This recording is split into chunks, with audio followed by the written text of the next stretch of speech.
তৃতীয় দিনের শুরুতে ৬ উইকেটে হারিয়ে ধুঁকতে থাকে বাংলাদেশ। সংখ্যা ছিল ফলো অনে পড়ার, তবে লিটন দাস ও মেহেদী হাসান মিরাজের ব্যাটে ফলো অন এড়িয়েছে টাইগাররা।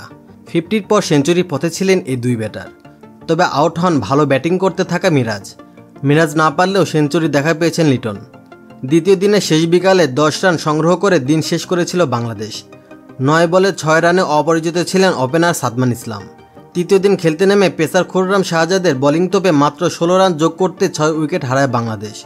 শুধুমাত্র সাদমান ইসলাম ছাড়া 2 অঙ্কের ঘর স্পর্শ করতে পারেননি আর কোনো ব্যাটার।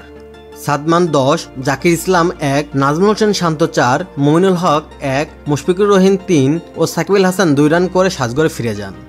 এরপর লিটন দাস ও মেহেদী হাসান মিরাজের ব্যাটে বিপর্যয় সামাল দেয় বাংলাদেশ।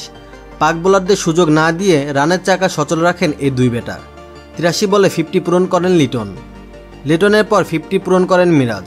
165 রানে জুটি করেন লিটন ও মিরাজ। তবে দলীয় 191 রানে হঠাৎ ছন্দপতন ঘটে মিরাজের। 124 বলে 78 রান করে সাজঘরে ফিরে যান তিনি। তাকে আউট করে 5 উইকেট পূর্ণ করেন শেহজাদ। মিরাজের বিদায়ের পর ক্রিজে এসেই সাজঘরে ফিরে যান তাসকিন আহমেদ। তবে এক প্রান্ত আগলে রেখে 171 বলে সেঞ্চুরি করেন লিটন। এটি লিটন দাসের টেস্ট ক্যারিয়ারে 4র্থ সেঞ্চুরি।